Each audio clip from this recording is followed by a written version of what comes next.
Black Star Network is here. Hold no punches! I'm real revolutionary right now. Black power. Support this man, Black Media. He makes sure that our stories are told.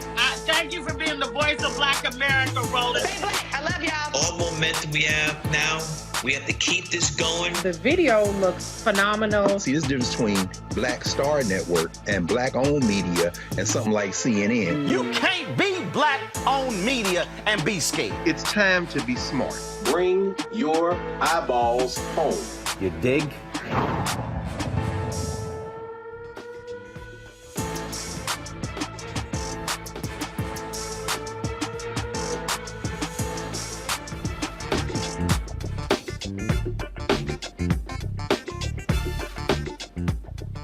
It's Thursday, November 9th, 2023. I'm Reese Colbert, sitting in for Roland, who is having dinner with the Vice President. Here's what's coming up on Roland Martin Unfiltered, streaming live on the Black Star Network.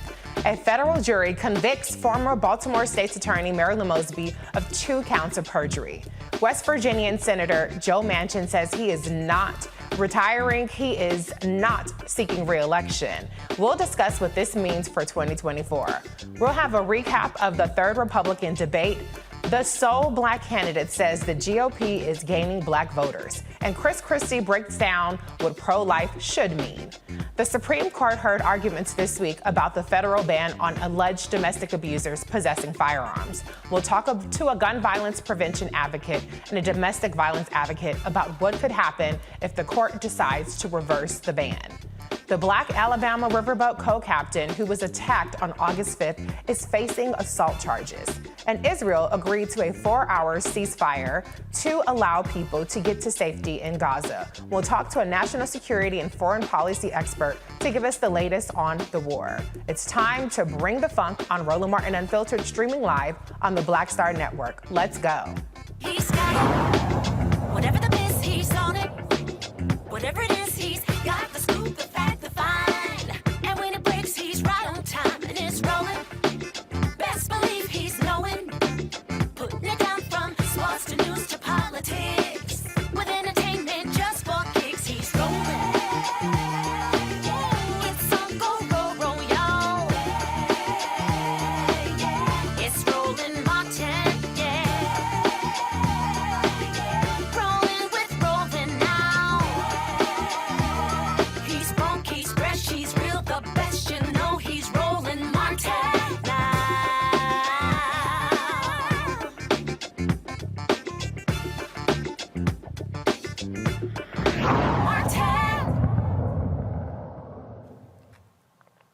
A Maryland federal jury convicts Baltimore's former top prosecutor, Marilyn Mosby.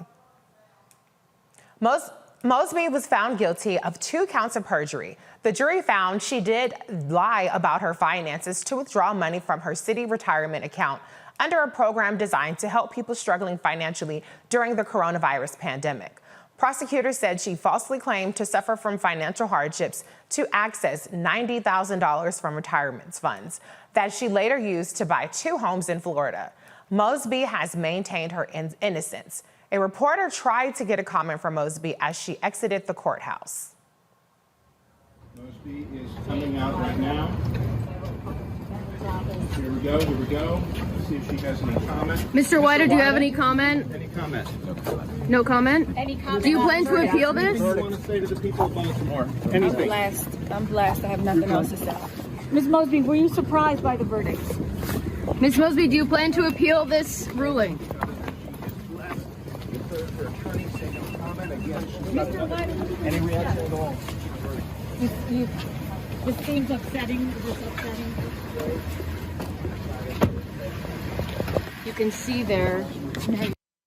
Let's go to our panel with this breaking news. Lauren Victoria Burke from Black Press USA. Dr. Carr will be joining us shortly, as well as Teresa Lundy, principal and founder of TML Communications in Philadelphia. Hey, y'all. Let me tell you something. They got another one of our black politicians, child, on this doggone finance fraud stuff.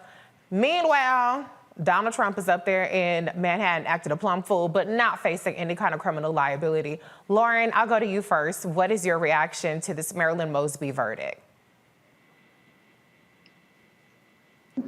Sorry, everybody. My reaction is similar to what you just said. We see a lot of black elected officials getting prosecuted. In this case, this prosecution started with a prosecutor named Leo Wise, who has a long history and an uncanny knack for prosecuting black elected officials that goes all the way back to when he was in the Office of Congressional Ethics, prosecuting an unusually high number of black members of Congress. He's not on the case anymore, but still, this was a case that involved Marilyn Mosby effectively taking out her own money from an account. I'm not sure why that would reach the level that this has reached now. Of course, she's now getting hit with a perjury charge. That's interesting. I mean, I think with all the things that are going on in Baltimore, you would think that there'd be other things that prosecutors would be focused on. And I have to say, when we look at a lot of the black female prosecutors who have been in the spotlight over the last few years, and she's been one of them, there's been some interesting things that have happened to them. Rachel Rollins comes to mind.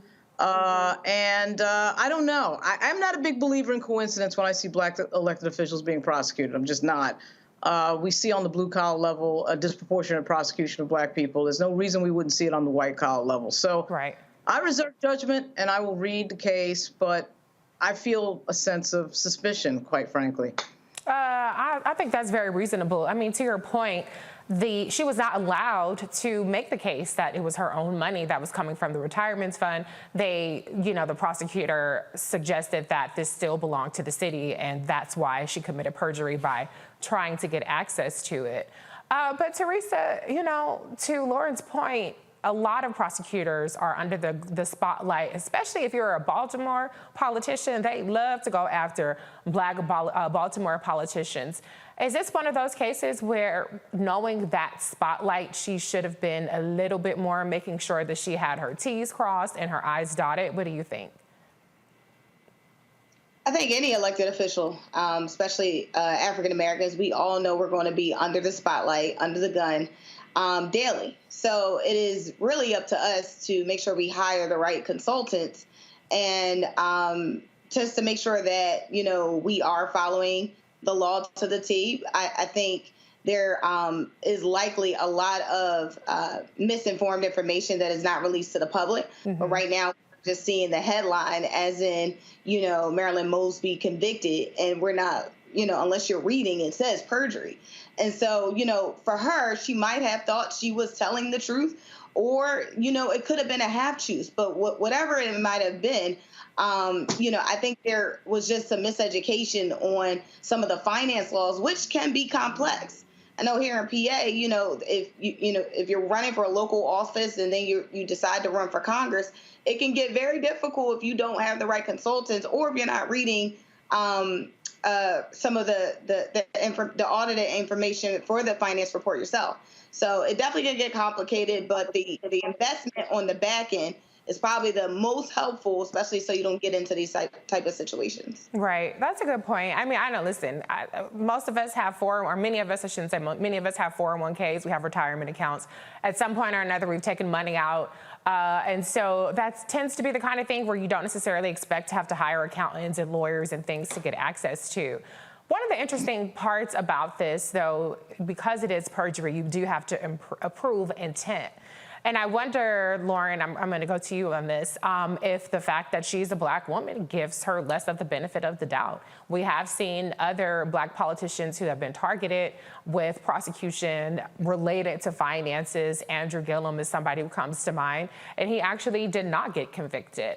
Do you think that her being a black woman played even more of a role in this case and the outcome of this case?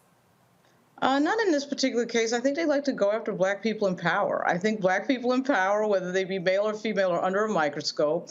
It just does so happen that we have a historic sort of group of black women prosecutors, though, who are out there on the scene right now, sort of coming of age. Certainly Fannie Willis is. But Marilyn Mosby was one of those prosecutors in a major city. But when I think about just historically, and someone had done a book on this, on black elected officials being prosecuted. He's a Maryland professor. I'm sorry I don't have his name. On black elected officials being prosecuted. And of course, most of his cases are men because it was mostly male elected officials in office when he wrote the book. But Brian Benjamin is a pretty good recent example. So is Andrew Gillum. Andrew Gillum, let's be real. The big announcement, the drama, all the counts that are being announced, and you saw the Brian Benjamin presser, the counts and the drama, and we've got them. We've got charts and graphics and all this, and the entire case totally fell apart. It was a big flop, a big nothing burger, and nothing came of it. So we have to sort of wait, to me, for details. Even when they get prosecuted, I'm like waiting for details, even when there's a conviction. So I'm a little bit, again, I'm very suspicious. Now, Brian Benjamin, refresh my recollection, he was the lieutenant governor, right? And he ended up having to resign as a result. And then, to your point, it was a big nothing burger. Do I have that right? That's right. The lieutenant governor of New York, and could have been the governor of New York, because Andrew Cuomo then got in trouble not too long. I mean, to me, it's sort of like I just feel like when black elected officials get prosecuted, we need to pay special attention. I remember when Shaka Fatah got prosecuted. He was serving on the very powerful money committee in Congress. To this day, nobody can articulate to me exactly what he did that was wrong. He got prosecuted and went to jail. And when you get these cases where nobody can articulate in a plain sentence what happened, I'm suspicious. I've read his case and I still didn't understand it. I'm just saying, given the history of our country, I'm suspicious of many of these prosecutions. I mean, me too, and I'm also suspicious that it's only black people out here doing this stuff, because we ain't even in that high numbers, and yet it seems to be that the prosecutions always skew towards the black. But Teresa, right. Go ahead. Yeah, I think you're right, because if we really look at the history, going to Lauren's point, black elected officials who have substantial power that is governing over dollars and cents of taxpayers and maybe looking like they have a future to move up in public office, the scrutiny gets higher with any position that you get in. Look, and I know you mentioned Congressman Fatah, but he's been in, Congress for over 20-something years. He earned that position.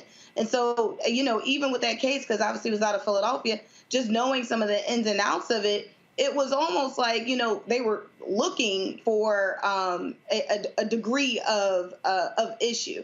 And so when you're able to find one where you start to look 10 and 15 years back into elected officials, you for whatever, the target is there. And so it really, if we kind of got to go back to basics when you start running for public office, is really taking care of your back end so it protects you and secures you in the future, so we don't have these type of issues where, one, you're getting perjured on the stand because of maybe some information you did not know was true or was not. But at the end of the day, Marilyn Mosby took her money and tried to use it for her campaign to make sure that she can get elected without asking the taxpayer for, those who wanted to support her for small dollar donations. Well, technically she was using it to buy a house, but to your point, I look at retirement money as my money, so I would have been shocked as all hell if somebody told me that I was committing a crime, regardless of what I said on somebody's forms, getting my own money that I contributed. I got to bring in our man, Dr. Carr, Department of Afro-American Studies at Howard University.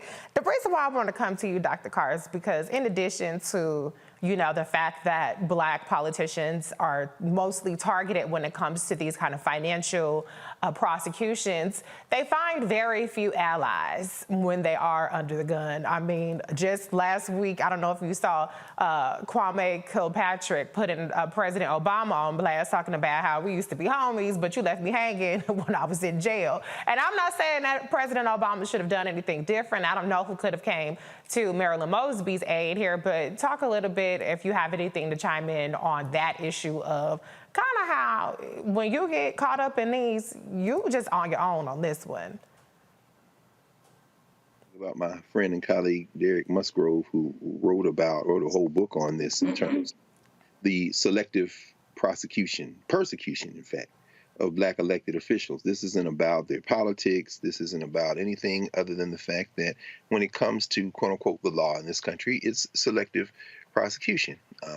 Perhaps if Marilyn Mosby had said something nice about Donald Trump or ran into him somewhere in the streets and said, "Oh, I like your tie," he would have intervened or something like that. But the simple fact of the matter is that, black politicians, the higher up the food chain you go, the more timid they are. That's simply the simple fact of the matter. Sure, Kwame Kilpatrick, the hip hop mayor of Detroit, yeah, he got in trouble and some of it his own doing, of course. Right. But he's not a white man. Yeah. And Marilyn Mosby, this is completely outsized. It's absurd. Black people think you can somehow demonstrate to this society that somehow you are cleaner than average by adhering to the rule of law. That's simply not the case. This is a political prosecution. Right. You're trying to crucify Marilyn Mosby. And of course, Barack Obama wasn't going to do anything. What do y'all expect Barack Obama to do? He's a creature of the political system. He's not going to intervene. We're still paying the bill for him being president 2 times. And meanwhile, he's off with his wife making $1 billion with Netflix, and we're stuck with the bill called Donald Trump and everything else. Marilyn Mosby was politically crucified today, and there's nothing else to say about it. Well, I want to keep staying with you a little bit longer because you do have the law expertise here. She still has another case. Now, the date hasn't been set around charges of mortgage fraud. And she chose not to go to testify in this case, which is a very short actual trial, because there were threats about her being able to be, whatever she said, potentially being used to bring more charges to her. What do you think is next for Marilyn Mosby after this perjury conviction and with the additional charges she's facing? I have no idea. Again, I would think that, her lawyers and, of course, our brother Scott, who they were able to get up out the paint at the threat of trying to snatch his license behind some BS, would be much better positioned to talk about that. But will she try to negotiate a plea? I mean, I would think, I'm thinking about my friends who are practicing attorneys who may advise her to try to do that. I mean, again, don't subject yourself to a bench trial or a jury trial where these folk think somehow they are upholding the rule of law by applying rules to you that aren't applied evenly across the board. I mean, I suspect she probably has some legal advice that might be like, see, can you negotiate a plea and so that you don't have to face this type of situation again. But quite frankly, I think I'm probably as much at a loss as what she's going to do now in that case as anybody else who's just kind of observing. Right. Well, hope for the best for her, because she's facing more time in jail than the Freddie Gray killers and anybody else that she tried to bring to justice in that and all of the other cases that she tried. Some of them, no, she was not doing what she was supposed to do. She was doing some overzealous prosecution. So I ain't saying she's totally innocent, but on this one, it definitely seems like she is getting a raw deal. But we're going to head to a break. This is Roland Martin Unfiltered on the Black Star Network. We'll be right back. I'm Dee Barnes, and next on The Frequency, we have griot, performance artist and author, writer, singer, and composer, Queen Mother Nana Camille Yarborough. Please join us for an incredible conversation about knowledge, wisdom, and power of the elders. I'm a perception changer. You're a rearranger. You're a mind evolver and a problem solver. You're a beast eater, a soul excreter, a void filler, and a bile spiller. You are a thought former, a plan former, a power orchestrator, and a tongue translator. Right here on The Frequency on the Black Star Network. Hatred on the streets, a horrific scene, a white nationalist rally that descended into deadly violence. White people are losing their damn minds. As an angry pro-Trump mob storms the U.S. Capitol, we've seen shooting. We're about to see the rise of what I call white minority resistance. We have seen white folks in this country who simply cannot tolerate black folks voting. I think what we're seeing is the inevitable result of violent denial. This is part of American history. Every time that people of color have made progress, whether real or symbolic, there has been what Carol Anderson at Emory University calls white rage as a backlash. This is the rise of the Proud Boys and the Boogaloo Boys. America, there's going to be more of this. Here's all the Proud Boys, guys. This country is getting increasingly racist in its behaviors and its attitudes because of the fear of white people. The fear that they're taking our jobs, they're taking our resources, they're taking our women. This is white fear.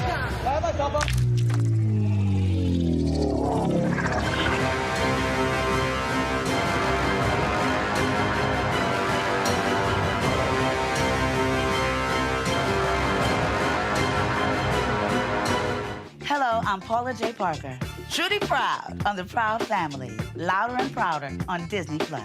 And you're watching Roland Martin Unfiltered.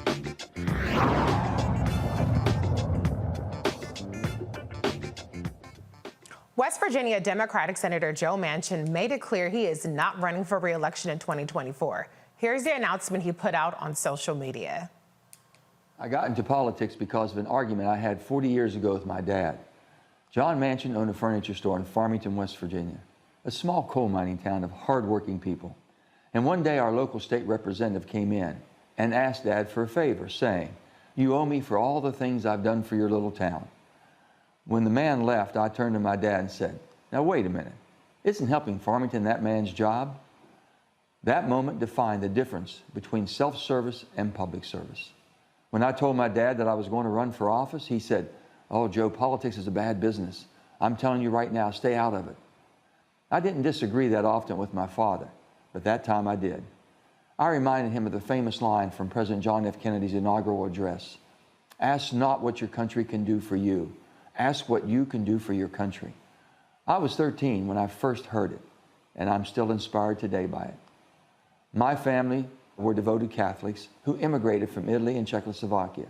So to us, President Kennedy was held in the highest regard, and I knew President Kennedy's words would sway my dad. It took him about a minute, but my dad said that he would support me running if I made a vow to serve all the people, friend or foe, and not just myself. That promise made to my dad all those years ago has been my guiding light. I've never cared about where good ideas came from, and I never blame one side for creating a problem, nor believed that only one side could fix them. When America is at her best, we get things done by putting country before party, working across the aisle, and finding common ground. Many times, this approach has landed me in hot water, but the fight to unite has been well worth it. Today, West Virginia is attracting more investment, opportunity, and jobs than it has in decades. Here at home and across the country, we are building more roads, bridges, manufacturing plants, and energy infrastructure than almost any time in America's history. After months of deliberation and long conversation with my family, I believe in my heart of hearts that I have accomplished what I set out to do for West Virginia. I have made one of the toughest decisions of my life and decided that I will not be running for re-election to the United States Senate. But what I will be doing is traveling the country and speaking out to see if there is an interest in creating a movement to mobilize the middle and bring Americans together. To the West Virginians who have put their trust in me and fought side by side to make our state better, it has been my honor of my life to serve you. Thank you. Every incentive in Washington is designed to make our politics extreme. The growing divide between Democrats and Republicans is paralyzing Congress and worsening our nation's problems. The majority of Americans are just plain worn out. Our economy is not working for many Americans, from the rising cost of food and fuel and everything in between. We have a border crisis with illegal drugs entering our country and killing Americans every day. Our national debt is out of control, and Americans don't feel safe, even in their own communities. We are providing critical aid to two of our allies, fighting wars for their survival, and we must prevent being pulled into a major war ourselves. These are not Republican or Democratic challenges. These are American challenges. They affect every one of us, and we need to face them together. I know our country isn't as divided as Washington wants us to believe. We share common values of family, freedom, democracy, dignity, and a belief that together we can overcome any challenge. We need to take back America and not let this divisive hatred further pull us apart. Public service has and continues to drive me every day. That is the vow that I made to my father over 40 years ago, and I intend to keep that vow until my dying day. May God bless America, the great state of West Virginia, and each and every one of you. Manchin has been the only Democrat elected to statewide office in West Virginia. This allows Republicans to pick up a seat in the heavily GOP state. Here is a spoiler alert. Maserati Mansion. Ain't nobody coming to see you, Otis. Don't nobody have no kind of appetite for no 76-year-old man talking about he is somewhere in the middle when you are definitely more so on the radical conservative side of what you're trying to call Democrat, but we don't believe you. So you can save the whole tour. Ain't nobody coming to see you, Otis. And buy as she, don't let the good Lord hit you or the good Lord split you, because don't nobody care about you leaving the doggone Senate. But what I'm trying to figure out is who is paying you to embark on this little tour, because I know don't nobody think you can win. I know don't nobody think that you could beat Joe Biden or Donald Trump. Lauren, I'm gonna start with you. What do you think is really behind this push by Joe Manchin to look for people who are so-called looking at the middle?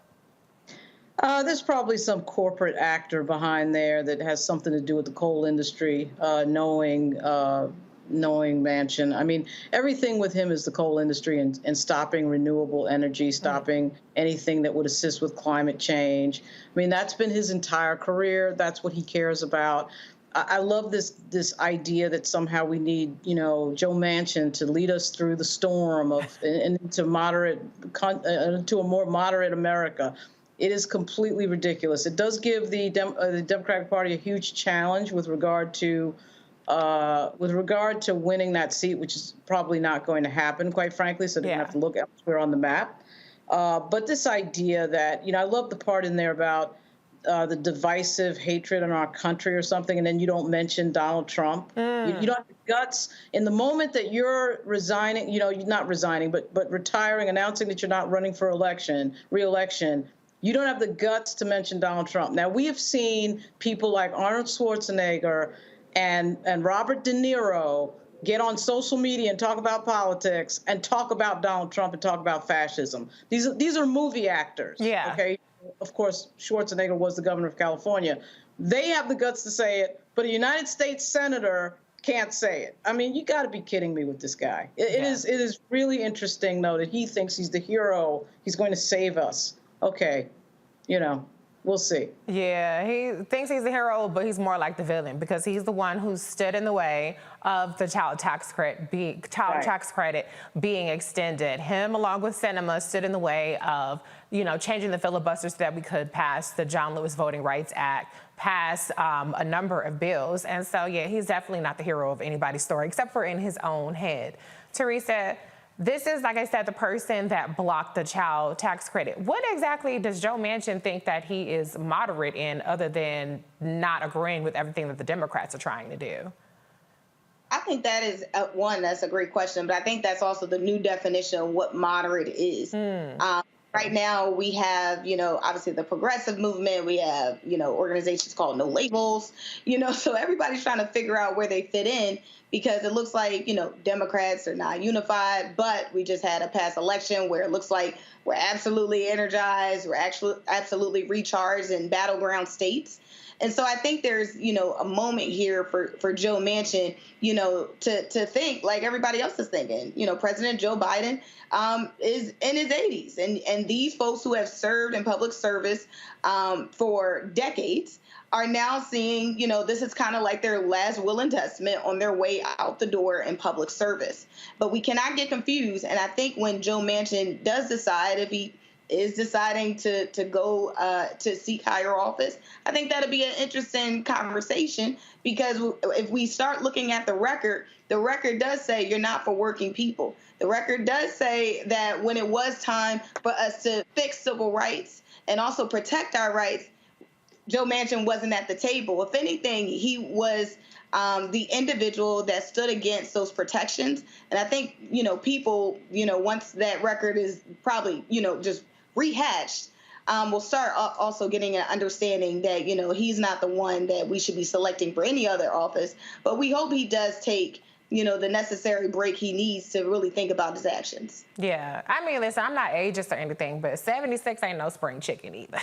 That's what Joe Manchin is. So I don't have a problem with Joe Biden being 80, whoever being whatever age, but I always think it's interesting when the age conversation happens with a whole bunch of other old people trying to run. Jill Stein just announced today that she's running. She's 73. I'm not saying 73 is as old as 80, because, I mean, just numerically it's not. But we're not talking about, somebody in their 30s or 40s, Pete Buttigieg age or AOC's age running for president. We talk about a bunch of septuagenarians still trying to get out there and talk about they're going to be the change that Joe Biden isn't, I guess. Dr. Carr, what's your reaction to Maserati Manchin talking about he's not running, but he's not sitting down somewhere either? That's right. I mean, well, I think it's the same as Teresa's and as Lauren's and as yours, Reese. Joe Manchin is the definition of a slick politician. He's going to be just fine. In a Republican administration, he'll be given a cabinet post or an ambassadorship. Maybe they'll make him Secretary of Energy so he can get his coal buddies together, because, there's a real war going on between the energy companies now. You see Chevron and Exxon and BP, the European oil companies energy companies trying to go around and deal with renewables, while some of these others here in the U.S. are trying to retrench and double down on coal and oil. Well, cosplay coal miner is backed by billionaires. Joe Manchin is going to run for president. But the problem we have, of course, is that black folk who have made the involuntary sacrifice since they snatched us into this criminal enterprise are being set up for another round of pain. We see Biden's numbers. I mean, these polls don't mean much, but we do have, you mentioned Jill Stein in the four-way, the CNN poll that we all saw, saying that Trump beats Biden, but in a four-way race, how in the hell is 16% of the people say they'll vote for Robert F. Kennedy Jr. and 4% for Cornel West? Well, they have to get on the ballot. But ultimately, Jill Stein, if she's the Green Party candidate, since Cornel couldn't stand still long enough to understand you need a party apparatus to get on the ballot, Jill Stein jumps in, and who knows? I guess what I'm saying is ultimately Joe Manchin is put his hand up, backed by all the billionaires necessary to say, I will be the spoiler. Yeah. I'll be one. What's in it for me? If the Democrats win, well, what the hell? We'll find some lobbyist job for you. And if the white nationalists get in, we'll make you put you in the cabinet or we'll give you an ambassadorship. This is all about what it's always been about with Joe Manchin. Joe Manchin. I did not see that, but I 100% agree with you. Lauren, Teresa mentioned the No Labels Party. Do you think that they factor into this already? I've been hearing rumblings about it, nothing official. But, I mean, unlike the Green Party, which, as Dr. Carr mentioned, Dr. West jumped off maybe too soon. He probably didn't see this Israel-Gaza stuff popping off and the advantage he would get, being the Green Party ticket. But you need infrastructure. You can't vote for somebody that's not on the ballot. And even the Green Party has not managed to get on the ballot in all the entire electoral college. But when you have unlimited billionaires backing a fake party or No Labels Party, that could potentially pose a much bigger spoiler challenge now. Like I said, I don't know if that's what he's involved in, but could you see somebody like No Labels trying to scoop up Joe Manchin since he has appetite for something in 2024? Yeah, he has the appetite for attention. So anything that will get him attention, he'll do it. That's one of the reasons why he's always holding out his vote, to stop things like the child tax credit or whatever it is that middle class and lower middle class Americans need. I think this third party stuff is beyond crazy. We're looking into the face of losing our entire democracy next year with this battle between Donald Trump and everybody else, and you want to talk to me about, people are talking about the Green Party and this and that. We saw what happened in 2016. I'm not sure why we need a replay of that. And all this Robert F. Kennedy Jr. and now this jazz that we're hearing, I'm deeply suspicious of any sort of corporate or billionaire-related funding. What is that about? It comes down to two major political parties. And I know a lot of people want, something else, and it does feel like we should have something else. We see some of the decisions that get made, certainly. But this is a really bad time to be talking about a third party when you have Donald Trump on the horizon looking as if he could possibly get back into office. And everybody understands what that means and the threats that he is making openly, right out onto the air. So I'm not buying into any of this No Label stuff or third party or any of that. And the fact that Manchin is involved in it makes me even more suspicious because he has stood for nothing other than the coal industry. Yeah. So give me a break. In one of the states that's one of our poorest states in this country, by the way. Yeah. So you're not from some state that the highway is paved with gold. This is West Virginia. So I'm not sure why he thinks he's fooling anybody, but I'm not really down with the third party thing. Yeah. At all. I don't know why he's waving a mission accomplished flag when they still got black lungs down there. They still got low health care, poverty, all kind of mess. But apparently for him, it's mission accomplished. So we'll be right back with Roland Martin Unfiltered. After this break, you're watching the Black Star Network.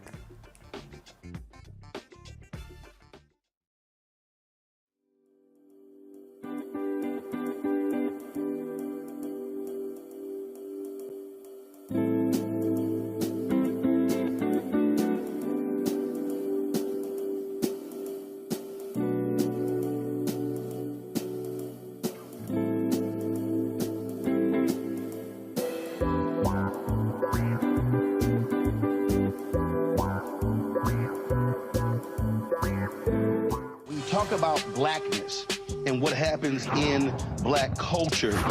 We're about covering these things that matter to us, speaking to our issues and concerns. This is a genuine people-powered movement. There's a lot of stuff that we're not getting. You get it, and you spread the word. We wish to plead our own cause Too long have others spoken for us. We cannot tell our own story if we can't pay for it. This is about covering us. Invest in black-owned media. Your dollars matter. We don't have to keep asking them to cover our stuff. So please support us in what we do, folks. We want to hit 2,000 people, $50 this month, raise $100,000. We're behind 100,000, so we want to hit that. Y'all money makes this possible. Checks and money orders go to P.O. Box 57196, Washington, D.C. 20037-0196. The Cash App is $RM Unfiltered. PayPal is R Martin Unfiltered. Venmo is RM Unfiltered. Zelle is Roland at RolandSMartin.com.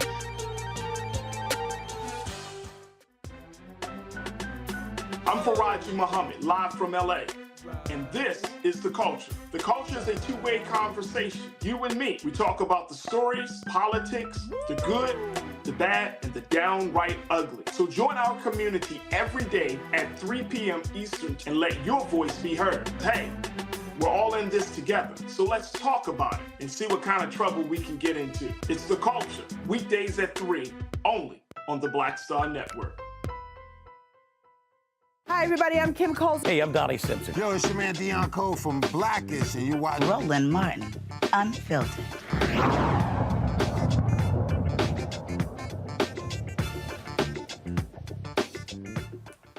Thousands have died and thousands more have been injured since the militant group Hamas launched a surprise attack on Israel on October 7th. Israel claims it has destroyed 130 Hamas tunnel shafts amid an expansion of its ground operation in Gaza. The White House says Israel will cease fire for 4 hours in Gaza each day to allow people to get to safer locations. The war has caused mass displacement and severe food, water, fuel, and medical supply shortages.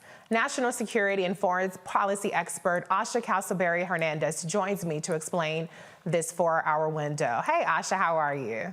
Good evening. Nice to see you, Reese. Nice to see you. Okay, listen, this ain't gonna be no softball because I have been so incredibly disturbed by the carnage that we have been witnessing in Gaza. Obviously, it goes without saying that the attack on Israel was heinous as well. But we've had 30 days of nonstop attacks on the area of Gaza where Palestinians have been displaced.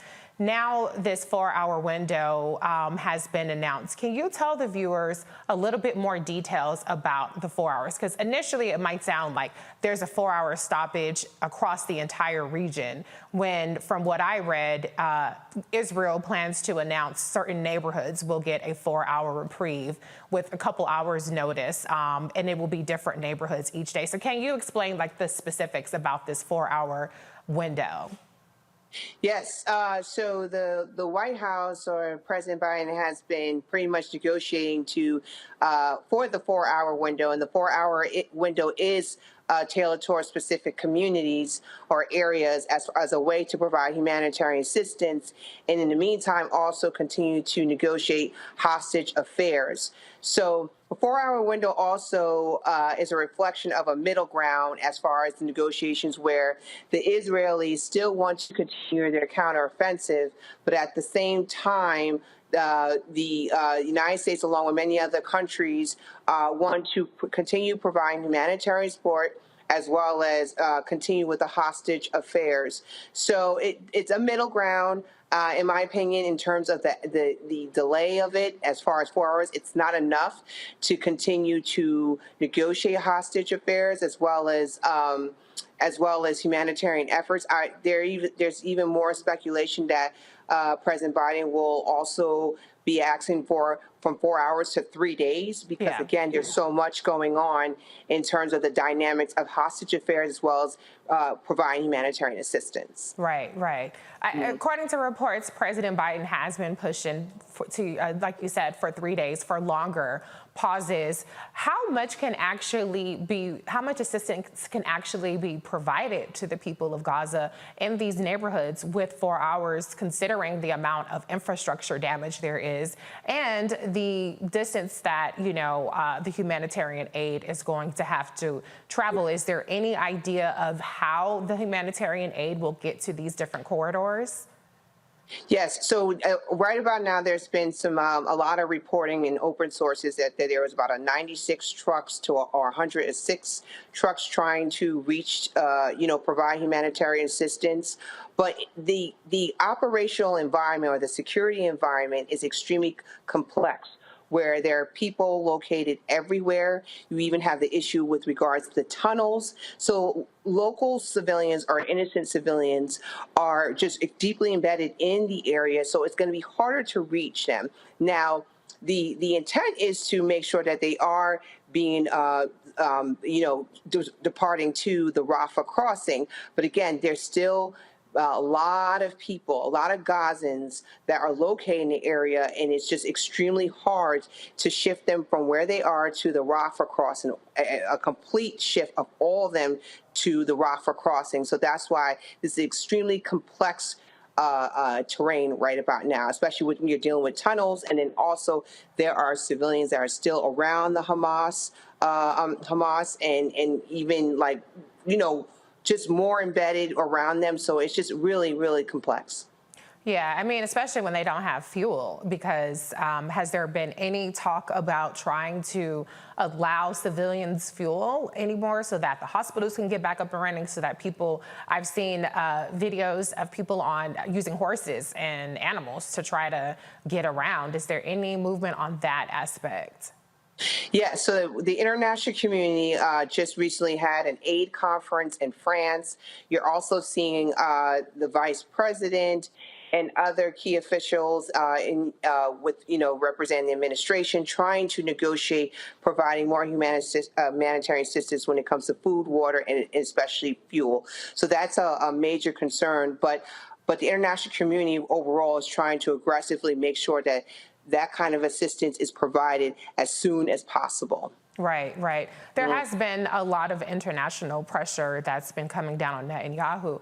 My question is, how do we know that they're not just going to drop more bombs outside of this 4-hour window, right? I mean, there is, I think the 4-hour window obviously will give people just a logistical breathing room and reprieve, but how much help is that if people are going to just get bombed in higher quantities outside of that 4-hour window? Do you have any perspective on that? Well, according to multiple media sources, the United States is really trying hard to just make sure that they maintain synchronization with the Israelis. Unfortunately, there are some disagreements on how to move forward as far as an alignment goes. So in my opinion, moving forward, there are going to be some surprises that are going to be conducted in terms of military operations by the Israelis, because they are definitely determined to ensure that they're going to complete this counteroffensive.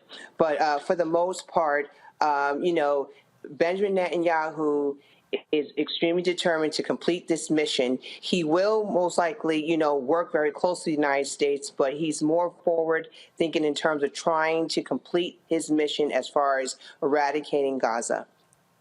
Well, it seemed like he's definitely trying to eradicate Gaza as opposed to just Hamas. But Hamas is not in the West Bank. What is the White House doing around the increase that we're seeing in terms of deaths of Palestinians in the West Bank, despite the fact that Hamas is not actually there? So there can't be any kind of counteroffensive against them in that region. Well, what you've seen a lot in terms of political leadership engagements, the administration has been working very closely with the Palestinian authorities. You just had Secretary Blinken meet with Abbas just recently as far as how to address that issue effectively with the Palestinians, as far as addressing those concerns, because one of the implications that has been discussed recently is that Hamas is not only in pursuit of, targeting Israel because of the conditions in Gaza, but also what he foresees in the West Bank. So as a way to counter that narrative or that effort, the United States feels that they need to work more closely with the Palestinian authorities, which rejects what Hamas has done, and do better outreach with the Palestinians in the West Bank as far as addressing these issues. Right. I'm going to go to my panel. I'm going to start off with you, Lauren. Do you have a question for Asha?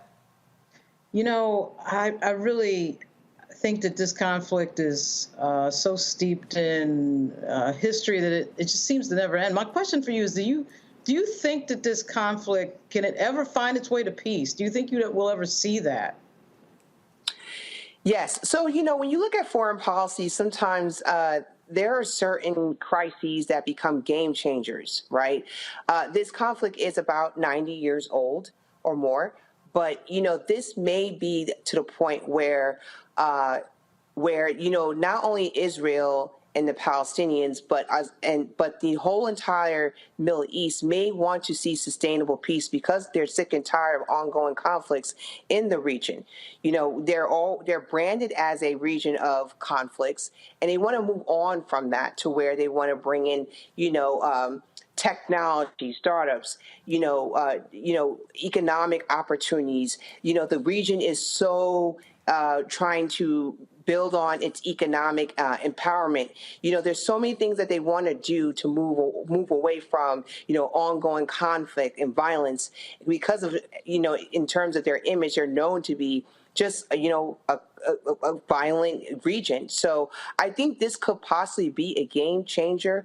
However, on the contrary, perpetual conflict is a possibility here.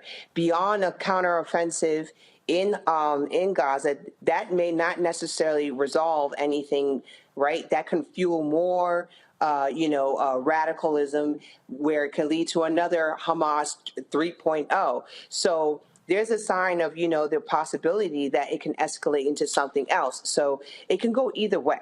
Mm-hmm. Thank you. I want to go back to the earlier point about Israel saying they've destroyed 130 Hamas tunnel shafts. Have you seen any reporting on how many actual Hamas fighters or leaders they're saying they have taken out? There's a lot of speculation on different types of numbers of, percentage of how many different Hamas leaders. But for the most part, I saw about a couple, not that many. Right. So there's still more work that needs to be done. But again, because of the dense terrain, the tunnels, the overall security environment is pretty much complex.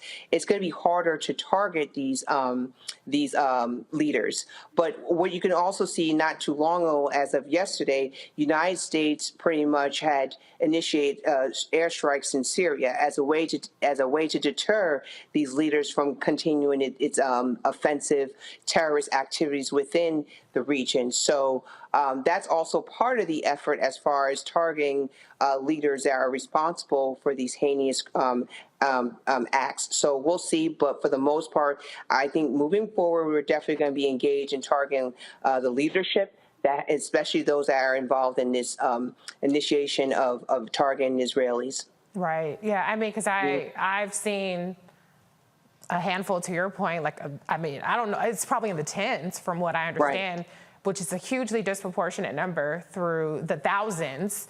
People want to question the validity of the numbers, but at a minimum, thousands of Palestinians have been killed as a result of these strikes. And I remember when after so many neighborhoods have been leveled, there was reporting of Hamas has all these tunnels. And I said, okay, well, hold up now. They got tunnels. So then why the schools and the other buildings being leveled if they in tunnels? What's that supposed to do? I'm just curious, what does leveling apartment buildings and neighborhoods do if there are all these tunnels that Hamas is under? I'm just curious from just a military standpoint, does that actually serve any purpose?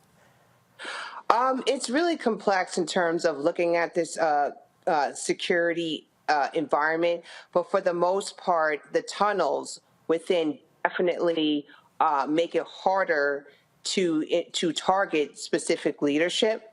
And as far as level setting the environment, it's extremely hard, and we learned that lesson as a result of Hamas actually being able to penetrate through the Iron Dome, because of the fact that was a clear sign that the intelligence gathering wasn't necessarily effective at getting the whole picture. It's harder to target or be able to effectively maneuver in this security environment because of the fact that it's hard to get a good picture of what's exactly inside of there, especially with the fact that the tunnels and other areas of concealment, it makes it harder for us to be able to operate effectively in there. Mm-hmm. Okay, I'm going to go to Teresa. You have the next question. Well, thank you so much for that information. I think the high-level overview of kind of what's going on is exactly what we need, because there are a lot of different reports. Do you feel like the U.S. is doing all it can, especially with the funds that are being sent over there, or do you feel like we can do more? I think the United States is playing a responsible role right now where they can do what they can. Again, just seeking for a 4-hour delay or trying to seek for a 3-hour delay in order to provide humanitarian assistance and continuing hostage affairs is very important. It also helps meet halfway when it comes to the ceasefire, because right now when you look at the rest of the region, the Arab countries, the United Nations, they're calling for a ceasefire. Meanwhile, you see that Israel wants to continue its counteroffensive. So I think the United States, for the most part, is trying to balance out between the two, but leaning more towards ensuring that we don't create a humanitarian disaster, and that if we are going to be targeting Hamas, it has to be there has to be some sort of precision with it so that we can avoid, impacting local innocent civilians. So for the most part, I think it is a very hard situation because the terrain is extremely complex and the politicalization of it is extremely sensitive. So I think the position in terms of the United States, that's just how it looks right now, but extremely hard to navigate. Yeah, I mean, I think it doesn't look like it's precise. It looks so imprecise to the point of almost being intentionally imprecise. I mean, we've had so many of the buildings leveled in Palestine. The Jabalia refugee camp was bombed one day, and then they said, well, we think we got a leader, and then they bombed it 2 additional days after that. And so this is a very critical moment for a number of reasons, right? But even just politically speaking, it doesn't seem like this issue necessarily did any harm to Democrats in the elections that we just saw on Tuesday. But how is this going to be explained, the level of carnage that we're seeing, the level of destruction that we're seeing in Gaza, to people that, understanding it is a complex issue, many of us are, have always kind of been like, I'm not touched down, I don't know enough about it, I'm not going to really comment on it, but it's very much in our face now what we're seeing happen in Gaza. It'd be one thing if we saw people in some camouflage out there shooting off rockets or something, but what we're seeing is children and women mostly being killed. So how does the White House grapple with that? Because just changing some of the language and kind of saying, what we believe and Gazans have a right to self-determination, I think that there's a disconnect between that language and what we're seeing happening on the ground. So what do you think? How does that messaging get through despite what we're seeing? Yes, thank you for that question. So if you notice over time, since the start of the conflict up until now, the message has been shifting from, showing full support to Israel, now continuing to, we're shifting towards showing support for Israel as well as the Palestinians. Yeah. So I think for the most part, the administration is showing, adapting to what the public wants to hear as well as what they're seeing too as well. Yeah. I think too what we have to take into account as well, as far as the media cycle goes, there's always going to be this coverage of these depictions of young people or the Gazans being, impacted from this. So at the end of the day, we have to explain what is going on.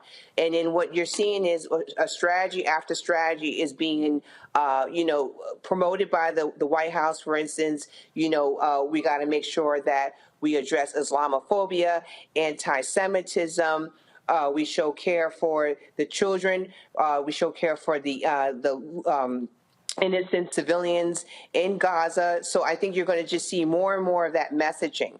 And then also to what's interesting to note as far as from the start of this conflict up until now, many of us are not really informed about the conflict. We're on a big learning curve as a nation as far as what exactly does this look like. But I am deeply impressed how quick we have been able to learn more about it, to now where we're becoming more affirmed about making sure that the Palestinians are being protected, the Palestinians are treated fairly, and that we're also condemning what has happened to innocent Israelis. So you're seeing where, we start off not as informed, but there is this quick learning curve, and you're seeing this firm stance on support and fairness.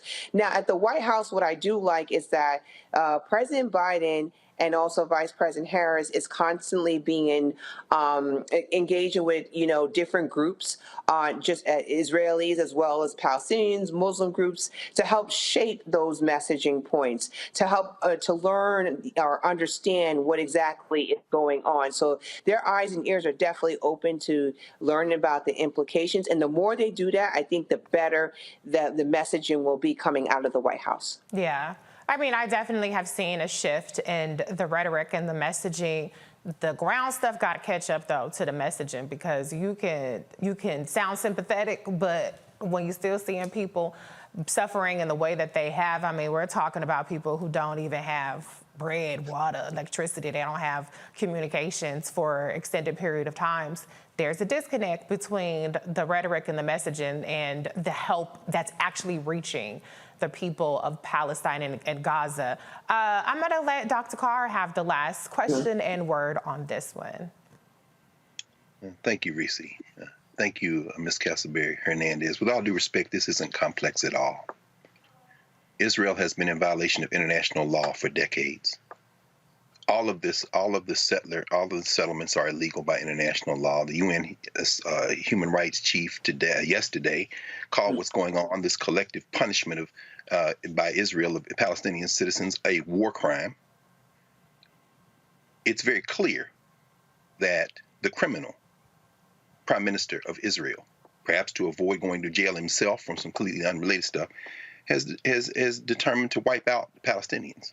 It's not, the White House really can't shape the messaging at this point. They've lost the messaging war. And so my question, and I'm not talking about Arabs versus Jews. I'm not talking about Israelis versus Palestinians. I might mention, however, since the Oslo II Accords grants the Palestinian National Authority maritime jurisdiction over up to 20 nautical miles off of Gaza's coast, and close to $1 trillion of natural gas has been discovered off that coast within those waters. And on October 30th, the Israelis signed a deal with at least a half dozen more energy companies to tap that gas, not to mention the Ben Gurion Canal, which would replace the Suez Canal, having nothing to do with old religious hatreds, ancient hatreds, or settler colonialism. My question is, how much more time can the Israeli military continue to kill, to slaughter human beings who have nothing to do with Hamas, while the world opinion has turned against them? The United Nations has said this is a war crime, an act of genocide. And even yesterday in Tokyo, the chairman of the Joint Chiefs of Staff, a black man, Charles Brown, said, as the longer this goes on, the worse it is for this pariah. He didn't call it a pariah state. I'm calling Israel a pariah state, not the citizens, because they're quieting the citizens in Israel who are against this as well. Charles Brown said this needs to end, because the longer it goes on, the worse it's going to be for the Israeli government and the Israeli military. How much more time, in the limited time Israel has to conduct this slaughter, will they continue to conduct this slaughter, in your estimable opinion? I think they're running out of time. As you could see, that international consensus continues to grow. They've mentioned the UN as well as in the region from neighboring countries. So in my opinion, it's, we're at a tipping point where, they are running out of time, and that this counteroffensive is going to be quite ugly moving forward. Another point, too, to mention is that there is a lot of speculation covered in the media with regards to the prospects of Benjamin Netanyahu as far as being the prime minister. And I think as that comes out more and more, that's going to shape how we're going to move forward in the region. And that's going to also further criticize how they're moving forward in the counteroffensive, or just continue to monitor it effectively. But for the most part, I think it's looking really good in terms of that that international consensus continuing to grow, and then you also could see within the American people if that's exactly what they want. And the more pressure that's being applied, the better, I think. But as far as time goes, I think it's just it's inevitable, and for the most part, I think they're running out of time. Thank you. Mm-hmm. Asha Castleberry Hernandez, you've been wonderful. You've been so informative. Thank you so much for your time tonight. Thank you. All right, y'all. We'll be back with more Roland Martin Unfiltered. You are watching the Black Star Network. On the next Get Wealthy with me, Deborah Owens, America's Wealth Coach, inflation is on the rise. Interest rates are high. Can you still thrive during these uncertain times? On the next Get Wealthy, you're gonna meet a woman who's done just that, living proof of what you need to do to flourish during these uncertain times. These are times where you take advantage of what's going on. This is how people get rich or richer. That's right here on Get Wealthy, only on Black Star Network.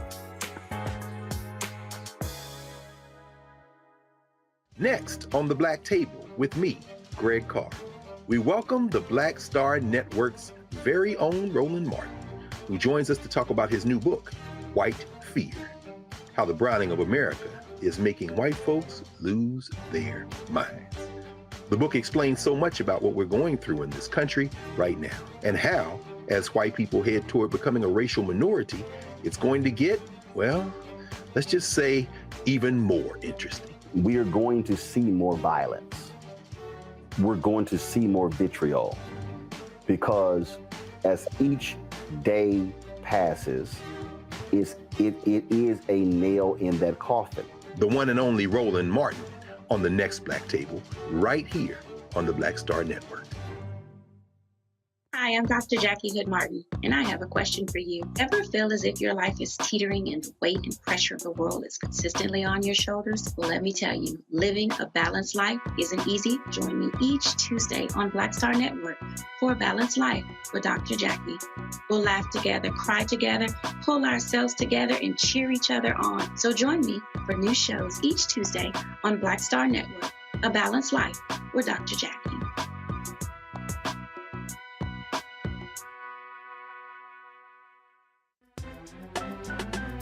I'm Faraji Muhammad, live from LA. And this is The Culture. The Culture is a two-way conversation. You and me. We talk about the stories, politics, the good, the bad, and the downright ugly. So join our community every day at 3 p.m. Eastern and let your voice be heard. Hey, we're all in this together. So let's talk about it and see what kind of trouble we can get into. It's The Culture, weekdays at 3, only on the Black Star Network. Me, Sherry Shepard, and you know what you're watching, Roland Martin Unfiltered.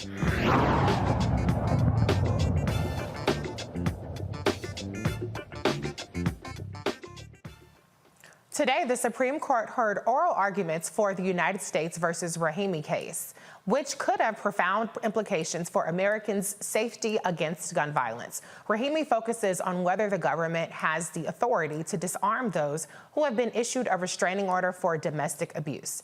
Joining me now are Stasha Rhodes, the campaign director of United for Democracy, and Alma G. Davis, founder and CEO of the Alma Domestic Violence Foundation in Atlanta, to discuss the implications of this case. Stasha, I'm going to go to you first. Give us a little bit more background on this case and the implications. Yeah, absolutely. Look, first I want to say thank you for having me, but most importantly, thank you for covering this case. There's a lot happening in our world, as you all know, and it's so easy to bypass a seemingly sleepy SCOTUS oral arguments, but it's really important that we don't wait to talk about these cases after the decisions are issued in June, but that we shine a light now and spread the word now about the cases that are on the docket. So thank you for covering this today. So look, this case involves a current federal law that makes it a crime to possess a gun if a court has determined that someone is a threat to their intimate partner, their child, or their partner's child. This particular case involves Mr. Rahimi, who is convicted of violating this federal law after he violently assaulted his ex-girlfriend in a parking lot and then shot a gun when he noticed that others had witnessed his abuse. He then allegedly called the ex-girlfriend and threatened to shoot her if she told anyone that he'd assaulted her. So Mr. Rahimi is challenging this federal law, saying that it's unconstitutional to prevent him from owning a firearm because it's against his Second Amendment right. If the court decides to rule in favor of Mr. Rahimi, it would be a massive victory for the NRA and would put firearms back in the hands of people who are subject to domestic violence restraining orders. Preventing domestic abusers from accessing firearms is common sense, life-saving, and constitutional. We've seen that this law works. Now, did I hear you correctly? He was convicted of a crime too, right? That's exactly right. Of a violent crime. Assault against his girlfriend, a violent crime. And look, we've seen that existing federal laws have been extremely effective in protecting families when a court has already determined that there is a threat of danger, which is what, in this case, Mr. Rahimi had been determined by the court. Okay, so they already had a restraining order on him, and then he committed this crime with a gun despite having a restraining order. So with the restraining order, was the gun taken away from him at that time? It wasn't taken away. Well, I guess it's unclear how he got access to the gun. Okay. The true fact of the case is that he violated the federal law that says after you have been convicted of assaulting an intimate partner and been given a restraining order, then you're not allowed to possess a gun. And Mr. Rahimi violated that federal law. Well, if anything should be a no-brainer, it should be this, but we do have a very conservative court. Any indications as to is there an appetite from the justices on this court to overturn this? What is your take on this? Listen, this would not be unusual for this court to do the most conservative thing possible. We've seen this particular 6-3 conservative or extreme conservative majority take some pretty extreme stances. This case comes before the court 2 years after this same Supreme Court issued a landmark 6-3 decision in a New York case striking down a public carry law. And part of what makes this a little bit difficult is that in that case, Justice Clarence Thomas said that our current laws, the government should demonstrate that the regulation is consistent with the nation's historical tradition, which is a ridiculous new legal precedent that would require gun safety laws to be similar to laws in 1791 through 1868. And so it is unclear what this court will do, but it will not be surprising if they have the most extreme conservative ruling against the American people. I'm going to bring you in a second, but I know, Sasha, that we ran a little over, so you have to go in a second. So I have one more question for you. If this were to be overturned at the federal level, does that have any implications at the state levels where there might already be laws to this effect, or is it just go to the states for them to decide? Absolutely. This would have tremendous implications for state laws across our country, as did the Bruin decision. I think that, usually when the Supreme Court rules on cases, it means more than just that one case. It has tremendous implications for state laws across our country. And look, as our country reels from yet another mass shooting in Maine, we know that action is long overdue. Gun violence prevention groups across the country have been working to make states and our nation safer, but they face an ultimate roadblock of a Supreme Court that is hostile to common sense. And we think that we need a Supreme Court that understands the importance of advancing public safety as achieving an important government interest. We're not confident that this Supreme Court is going to take the necessary steps to protect us all from gun violence. That's why it's important for us to be talking about this case now. Right. Sasha, thank you so much for your expertise and sounding the alarm on this case. Thank you for having me. Alma, Sasha just mentioned the recent mass shooting that happened in Maine. We know from these statistics that many of these mass shootings actually involve people who have had domestic situations. You are the CEO of the Alma Domestic Violence Foundation. Talk about how domestic violence is not just a woman's issue, it is a public safety issue, if you can. Absolutely. Thank you so much for having me on this evening to discuss such an important topic. When we talk about domestic violence, most people automatically assume this is something that's being attributed only to women, and that is far from the truth. When we look at statistics, you look at 1 out of 4 women, 1 out of 7 males. But when you understand that only 5% of cases are reported, as well as it is a #1 issue in the LGBTQ community, it is a #1 issue on college campuses. You have millions of children a year, over 10 million children a year, witnessing domestic violence. This is not a one-size-fits-all, and only women experience that. As we see gun violence ramping up, it is making it a lot harder for those suffering from domestic violence to, #1, want to go to the police or want to get help, because leaving is the most dangerous time for someone that is experiencing domestic violence. And when you have been threatened by your abuser, especially someone that has a firearm in the house, and they are not only threatening you, they might be threatening your children or your animals, it's hard for you to leave. And then not having the confidence to know that if you move ahead, you get a TPO, which is a temporary protective order, or this person has been convicted of domestic violence and they are able to go get a firearm after their conviction, it makes it a lot harder for that person to leave, and it makes it a lot harder for that person to feel safe.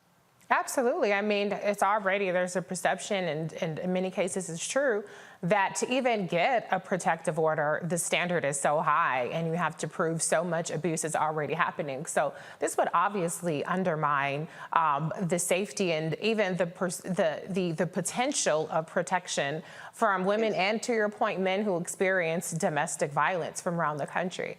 I'm going to bring the panel in since they've been on hold. I'm going to give the first question to Teresa.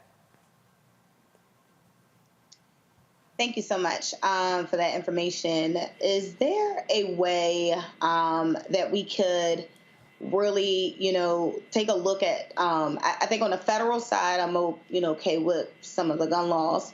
But I think, as we even look at this case, is there a way we could, add in, a psych evaluation, especially for this case, to ensure that, those who are convicted, are inside of the system to see if they mentally have the capacity to even own a gun?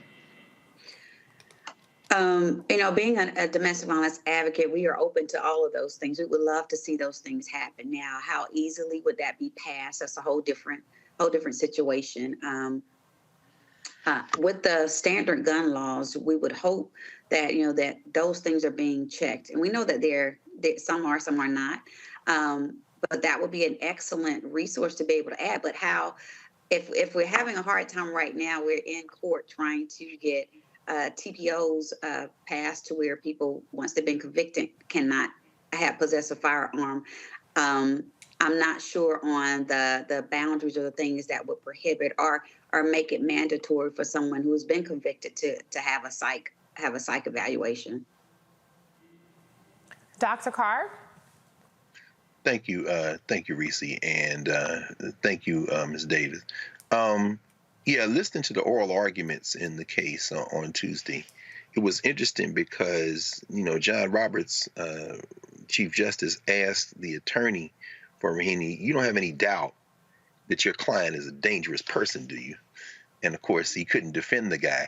I guess I don't expect that this case they're not going to rule for Raheny. I think that they're going to probably overturn that crazy Fifth Circuit Court of Appeals, which is, of course, Mississippi, Louisiana, and Texas.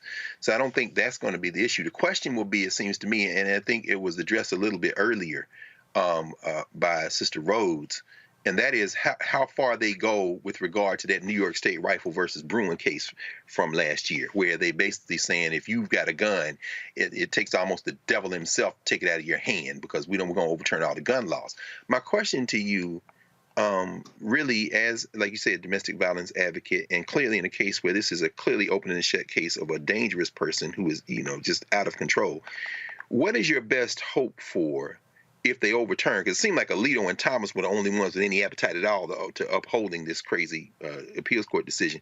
What is your best hope that maybe the Supreme Court, because Ketanji Brown Jackson was making this point over and over again, usually in the minority, but in this case, maybe she can make some sense of this, that they might actually use this decision as an attempt to kind of restrict and rein in some of the Bruin decision, where they basically said gun rights trump damn near everything else, including domestic abuse. But this seems like such an egregious case that they're not going to uphold it.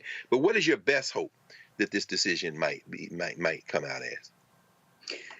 My best hope would be that they would continue, that they would throw out the dismissal and obviously continue on. I know in Georgia, once you've been convicted of anything dealing with domestic violence or any type of family violence, you are not able to get a firearm.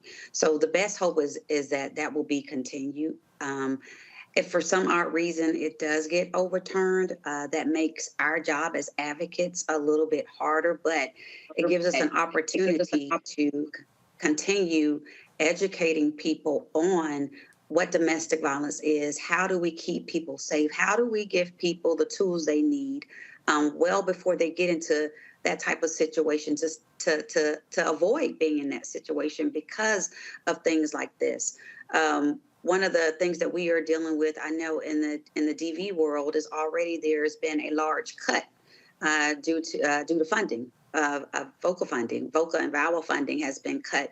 And so that's a fight that we're in right now, because the number of domestic violence incidents is clearly on the rise. When you look at family violence and just violence in all in terms, and you look at the amount of things that is going on, from when you look at people continue to lose jobs, you got AI coming in, taking jobs. Domestic violence is not decreasing. It will continue to increase, and therefore, as I stated, our job is to continue to go out, to advocate, to find resources, and to hopefully keep as many people out of this situation as possible. Mm-hmm. Thank you. Lauren, you get the last question. What is the percentage of domestic violence cases that involve use of a firearm? In Georgia, I know I think it's right at 83 or 87% was the last rate of people that were deceased due to domestic violence due to loss of life in domestic violence. But those are the rates for Georgia. I'm not quite sure for the rates for the entire United States, but I know those are the rates for Georgia. Okay, thank you.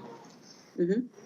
Dr. Carr, I want to return to you for 1 second. So do you predict that maybe if this isn't upheld for Rahimi, that this can actually re-usher in some of the gun control that was undone by their last decision? I was trying to make sure I understood that correctly. Mm-hmm. Yeah, no, I think this is their conundrum, Reese. I mean, this guy is so clearly out of control. And the Fifth Circuit, they've been, in fact, it seems like a great deal of this court, which we know is extremely right-wing, but a great deal of their work is reversing this crazy Fifth Circuit. In fact, these MAGA folk have succeeded too well in the Fifth Circuit.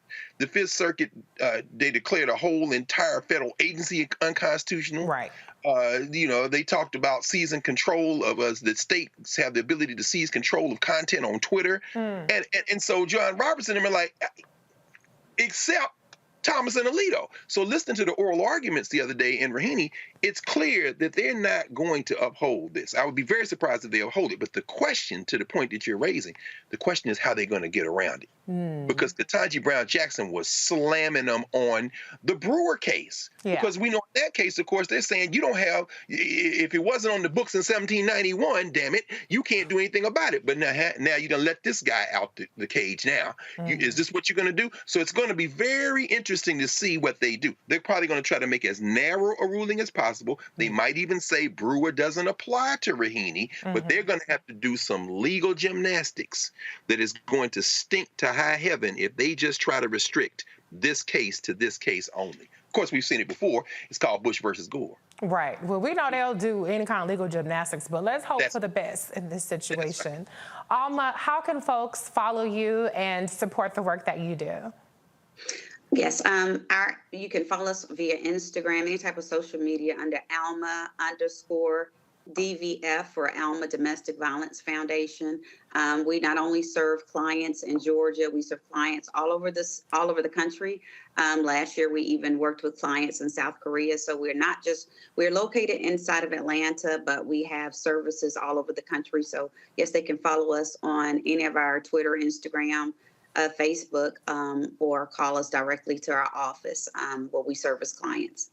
Thank you again, Alma, for the work that you do. And thank you again, Stasha Rhodes, for her expertise a little bit earlier.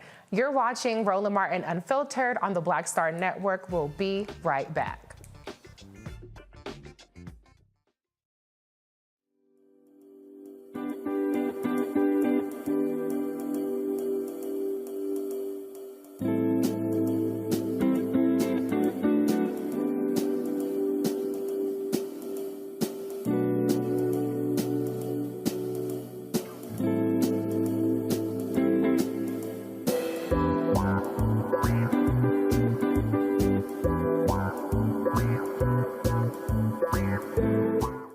Hatred on the streets, a horrific scene, a white nationalist rally that descended into deadly violence. White people are losing their damn minds. As an angry pro-Trump mob storms the U.S. Capitol, we've seen We're about to see the rise of what I call white minority resistance. We have seen white folks in this country who simply cannot tolerate black folks voting. I think what we're seeing is the inevitable result of violent denial. This is part of American history. Every time that people of color have made progress, whether real or symbolic, there has been what Carol Anderson at Emory University calls white rage as a backlash. This is the rise of the Proud Boys and the Boogaloo Boys. America, there's going to be more of this. Here's all the Proud Boys, Dave. This country is getting increasingly racist in its behaviors and its attitudes because of the fear of white people. The fear that they're taking our jobs, they're taking our resources, they're taking our women. This is white fear.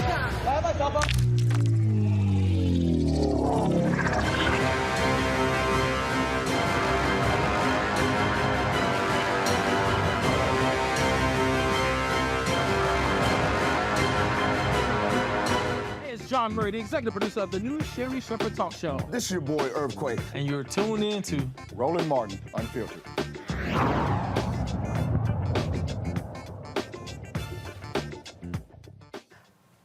During Wednesday night's third Republican debate, South Carolina Senator and the only black candidate, Tim Scott, bragged about how the party is winning back black and Hispanic voters. See the combination of the three. Ambassador, thank Truth of my life destroys the lies of the radical left. We need a president and a candidate who will actually help our base solidify and attract independent voters into our party. The Great Opportunity Party is now winning back African-American voters and Hispanic voters because we are working on a foundation based on faith. Our nation is facing some deep challenges. It is the loss of faith in this nation that is a part of the erosion that we're seeing every single day. It's restoring faith, restoring our Christian values that will help this nation once again become the city on the hill. When Ronald Reagan talked about the city on the hill, he was coming from Matthew 5. When President Lincoln talked about a house divided, that was Mark. Our founding documents speak to the importance of a faith foundation. You don't have to be a Christian for America to work for you, but America does not work without a faith-filled Judeo-Christian foundation. I would be the president that helps us restore faith in God, faith in each other, and faith in our future. Without that focus, none of the issues, the policies matter. We have to get back to being a nation that is, in fact, the city on the hill, that believes in each other enough for us to fight for that future. Senator Scott. I want to bring in my panel to get their thoughts on what Tim Scott said. Dr. Carr, I saw you alternating between laughing and shaking your head. What you got to say about 2% polling Tim and how he's winning over the black vote? Why you do that to me, sis? I mean, you know, if Tim Scott weren't so damn cowardly, if he wasn't such a punk on things like the George Floyd Justice and Policing Act, lying to the family of George Floyd and to all of us, if he wasn't such a punk, I may have more sympathy for him because, I mean, you know, he's struggling to overcome his challenges of articulation, challenges of nervousness, challenges of finding some, I'm glad the actor's strike is over so that he could produce a girlfriend last night. Mama and everybody else came to stage and then, you know, grab her lightly around the waist. Got to be careful. But, you know, Scott has to be careful because, you know, they're not going to love you, son. You can quote the Bible. You can battering ram theocracy. This is not a theocracy. At least we hope it won't become one. But ultimately, at the end of the day, you saw your young protege, young Dan Cameron, lose in Kentucky, and every other Republican won by at least 700,000 votes, some almost 800,000, while young Dan got about 620,000 votes, meaning what? Even the white nationalists will not vote for a black person. Your audition for vice president has failed. That was a painful thing to watch last night, although I must admit the food fight between Ramaswamy and Nehandra Haley was kind of interesting. Tim Scott is an embarrassment, and he's reached his ceiling, and he should probably be quiet now and take his actress, white woman, girlfriend back to where she came from and I should stop. I should really stop because y'all get me in trouble. I have no problem with interracial marriages, and I don't, and even interracial relationships. I don't know that Tim Scott is in one, but he should stop. He should just stop. Stop, Tim. Stop, brother. Just stop. Well, you know, Daniel Cameron has a white wife, so maybe casting a white wife wasn't the right time. He should have waited for the poll results, election results to come out before he made his final selection, before he gave that final rose out. You know what I'm saying? So, yeah, Tim Scott, I don't know about that central casting choice. I think it's interesting that he spent the last many months allowing people to think he was gay as opposed to just coming out with his white woman. If he's been with her for a year, he should have came out with her right away. That way, you could have put all the other stuff to rest. But, you know, Lauren, what do you think about Tim's performance and the unveiling of his Christian girlfriend last night? Is that a bigger deal than anything that he had to say or what? Come on, y'all. Why can't y'all let Timmy be Timmy? Why do y'all mess with him? I don't know what to make of the girlfriend thing. I don't know why there couldn't have been a straight answer. There's any one of a number of answers that you could have had. Which could have just been, I'm just not in a relationship right now. Like, right. Who cares? Like, but he made a bigger deal about it by being uneasy about it.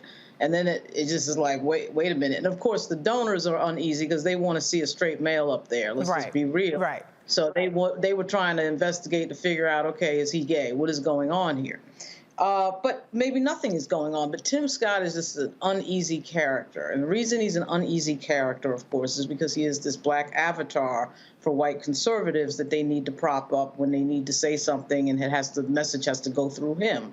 You know, of course, that is not something unique to the Republican Party, but in a party where there's not that many black folks, you know, these sort of Cameron, Tim Scott figures become very valuable with regard to messaging. But it is particularly ridiculous in the age that we live in with Donald Trump around and race riots in Charlottesville and all sorts of other racial tension brought on by Donald Trump, that you have a black U.S. senator running for president and never mentioning any of this stuff. Yeah. And, you know, Christian values, is he kidding? What about Christian values allows you to vote against people's health care? What about Christian values allows you to vote against poor people and poverty programs and the child tax credits and all these things that you would think, Christian values would indicate. So it was interesting that he brought that up because really, dude, are you kidding me? Where is that reflected in your policy? So the problem with Tim Scott is that he likes to talk in platitudes. He likes to talk in talking points and generalities. And once you get into specificity, which you ultimately have to get into when you're running for president, he's flat cold busted. It's as simple as that. He got flat cold busted in the diner with some dude that just said to him, look, I've never seen you stand up to Donald Trump. I mean, that was a real simple question. He got ticked off because he's not used to pushback. And people who are not used to pushback, who don't take questions in the hallway at the U.S. Capitol, can't handle running for president of the United States. So that's the problem generally with Tim Scott. Oh, yeah, that nice little down-home Christian man went right out the window. He had a little tipper on him. But, I do think it's interesting to Dr. Carr's point earlier, how they're not going to love you.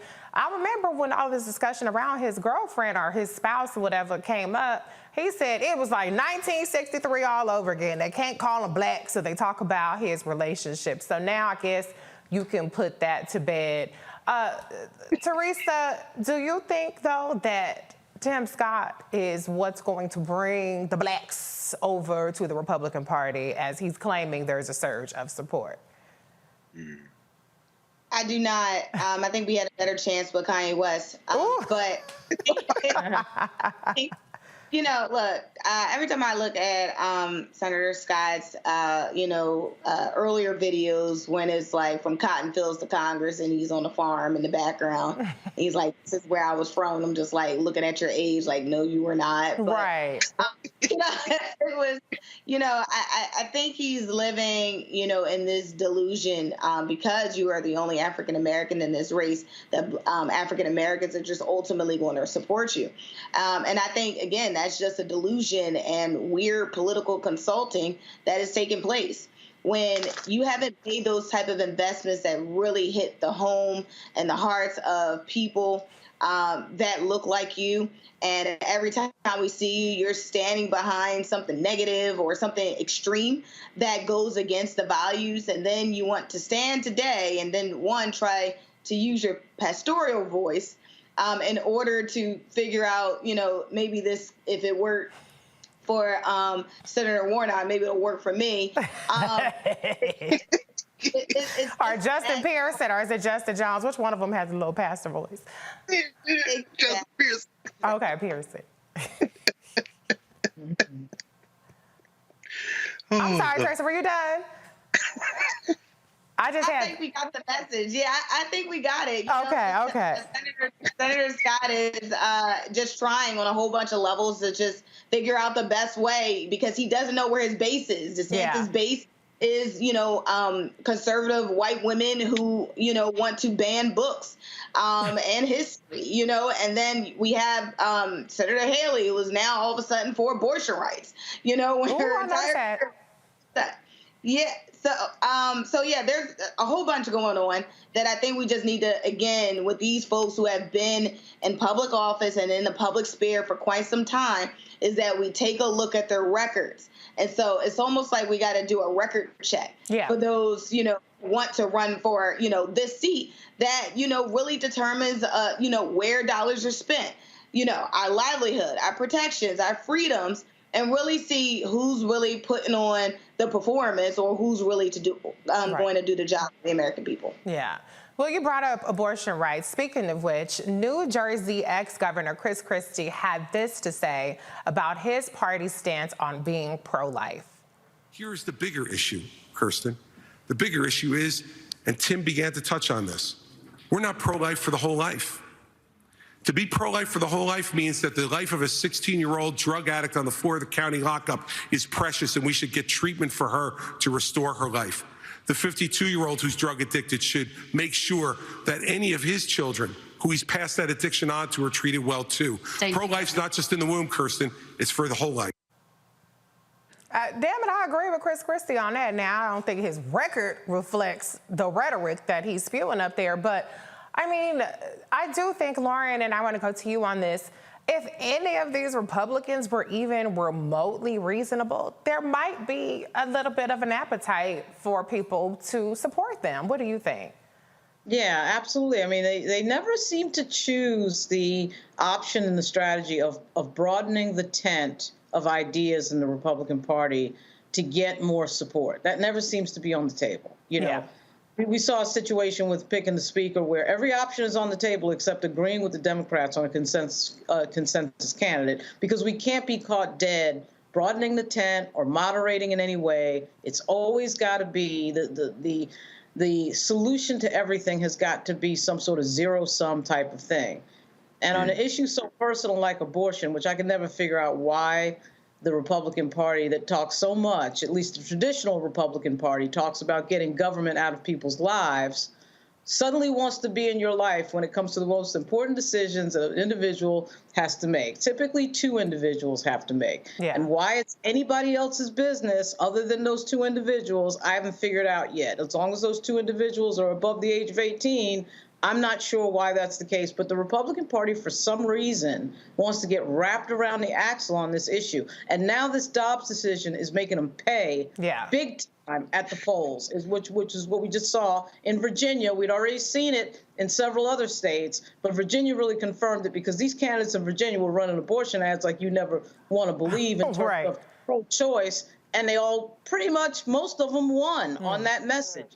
So this is a huge problem for the Republican Party as long as they want to have absolutist views, which apparently they want to have, and they're going to keep losing. And losing is typically what makes a strategy in politics change, but we'll see. Well, the Republicans also believe they could just cheat their way to win it too, you know. But obviously abortion is a hugely losing issue for them on a broader scale. Sure, it's fine in Mississippi and Louisiana are in these deep red states, Idaho, but when you're talking about purplish states or even like red, but like just on the other side of purple red, it's not a winning issue. I did see some change in rhetoric. There wasn't as much talk about a national abortion ban as more of states' rights, which is a shift. And Teresa, I'm going to go to you on this because you brought this up as well. Nikki Haley, she tried to moderate her rhetoric around abortion, saying, well, you know, there are people that are, you shouldn't judge people based on their abortion stance. There are people that are, you know, pro-choice, and I don't agree with them, but, you know, that's they voted. Do you think anybody's going to buy that any of these Republicans, like Nikki Haley, are suddenly more moderate, which is still extreme to me to even be pro-abortion the way they are? I'm sorry, anti-abortion. But do you think anybody's going to buy this slight pivot that they're trying to do? Not at all, unless it is a voter who hasn't paid attention to the record. And that's why I said really need to go and set the record straight.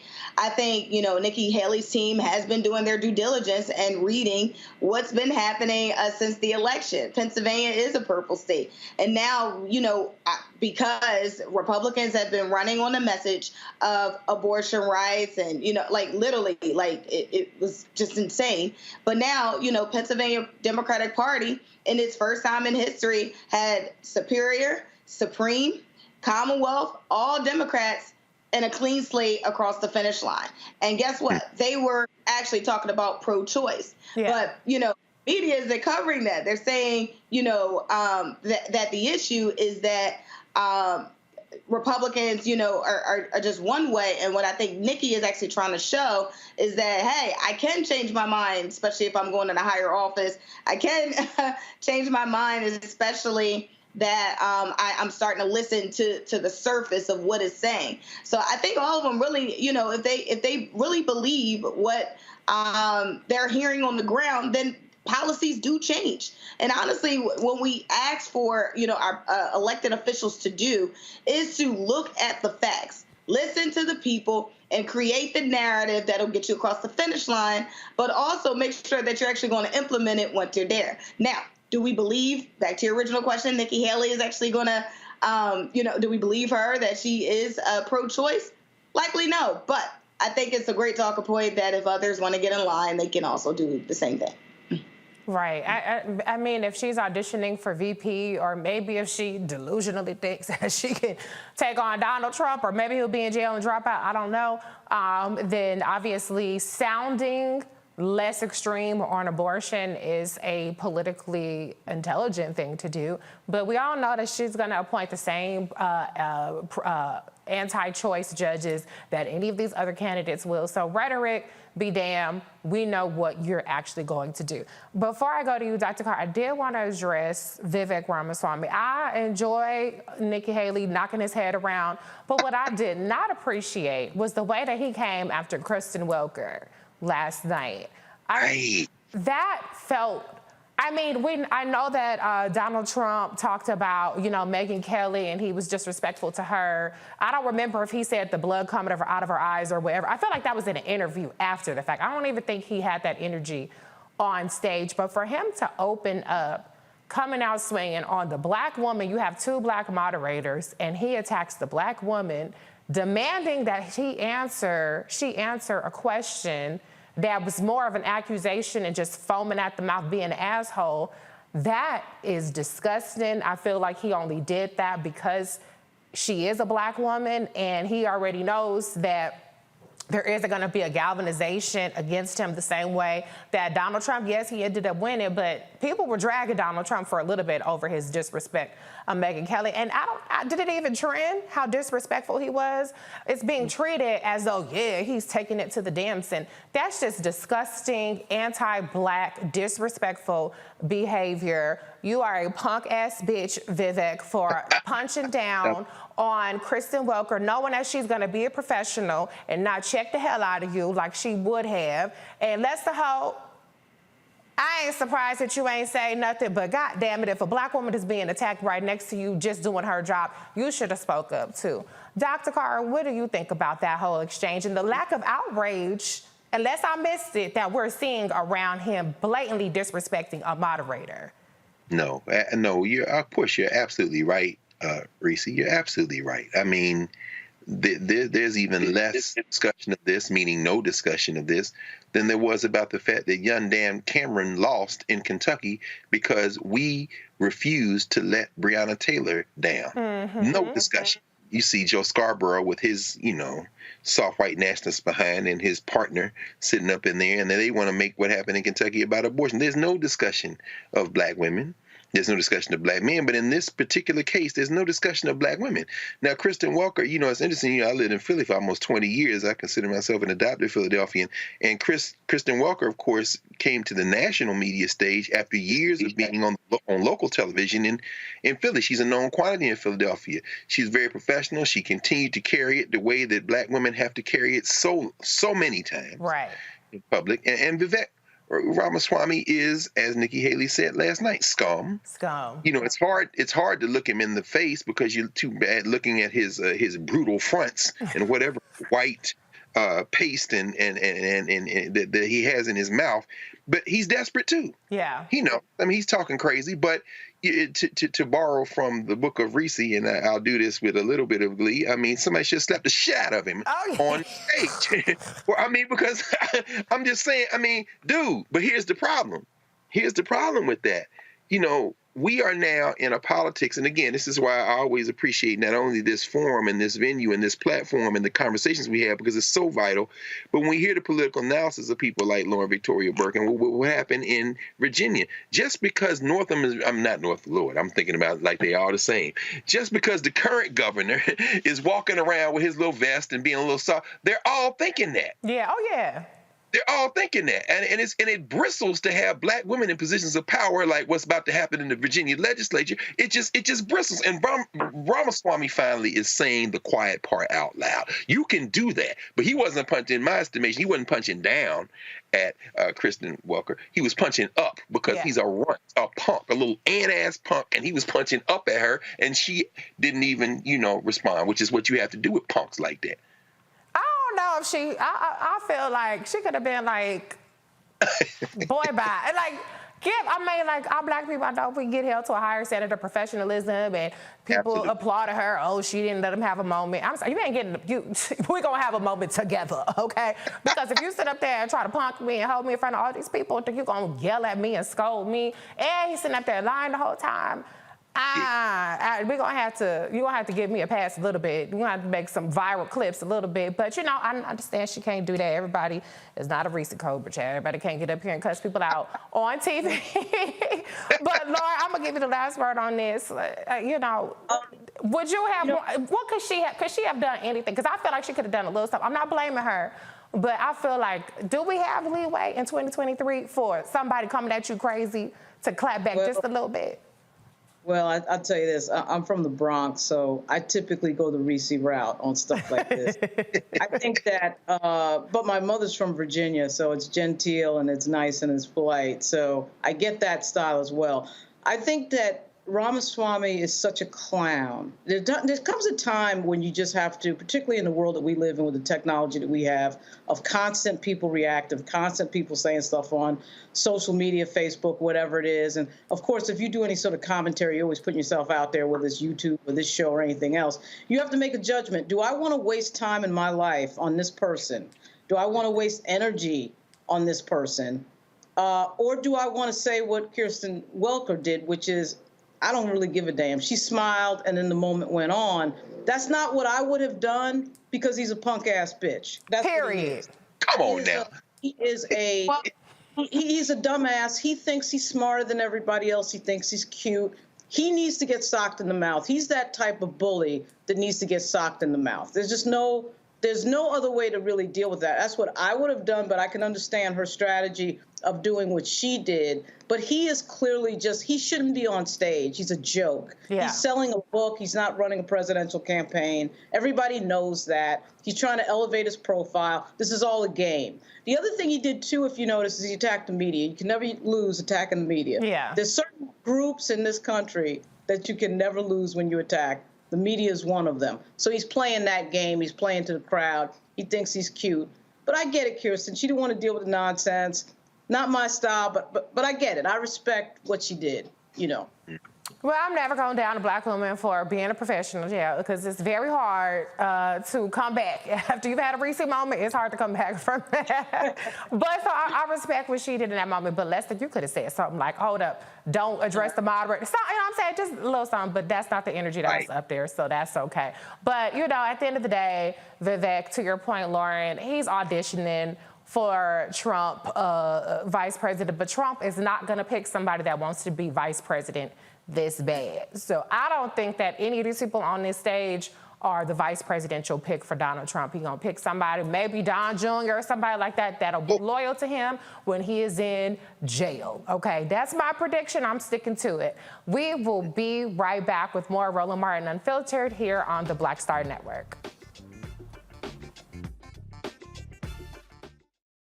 I'm Dee Barnes, and next on The Frequency, we have griot, performance artist and author, writer, singer, and composer, Queen Mother Nana Camille Yarborough. Please join us for an incredible conversation of knowledge, wisdom, and power of the elders. I'm a perception changer.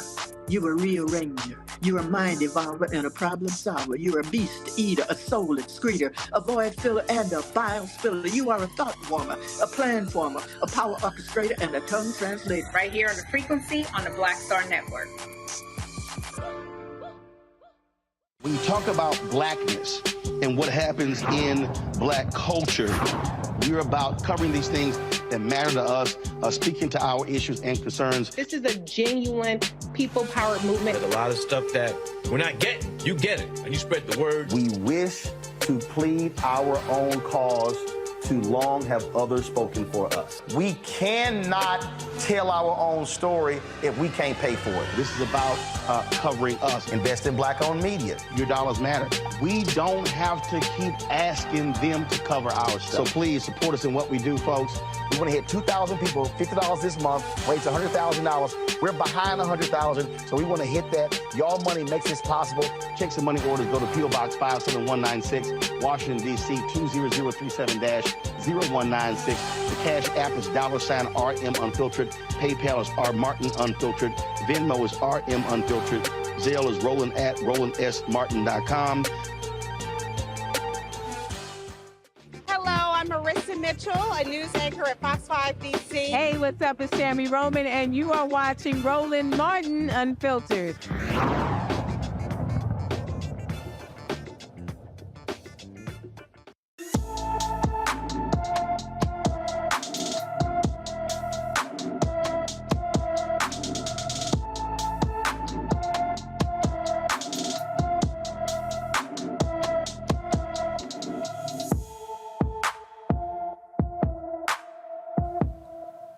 Jasmine McReynolds has been missing from Mobile, Alabama since May 11, 2023. The 15-year-old is 5 feet 5 inches tall, weighs 215 pounds, with black hair and brown eyes. Anyone with information about Jasmine McReynolds should call the Mobile, Alabama Police Department at 251-208-7211.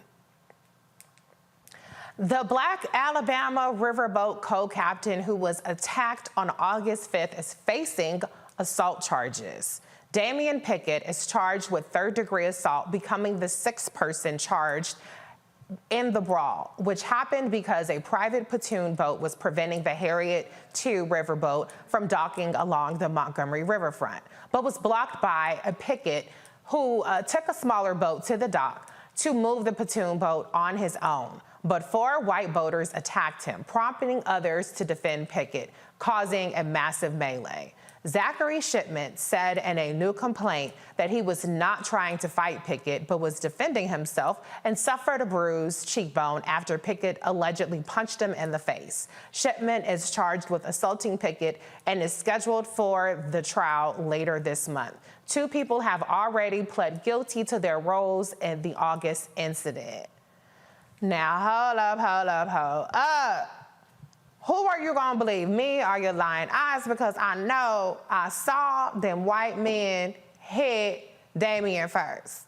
So, not guilty. I'm gonna stick beside him. But it's enough black people out there where I don't know if it's a majority like it is in Louisiana or unanimous, but not guilty, not guilty, not guilty. Teresa, what do you think about these charges being brought so late in this brawl that obviously Damian was a victim of? One, I'm again disgusted after seeing that video. Again, it's bringing back the same trauma that I had when I first watched it, of angst, heartfelt sadness, and just disgust, and wishing I was there in that moment to help him. Damian is a victim. Damian deserves justice, and Damian was fighting for his life. We don't know if a blow could have, knocked Damian out on the ground, and then next thing you know, we're having this conversation about a murder and, what charges we should bring there. Right. Thank God he's still alive.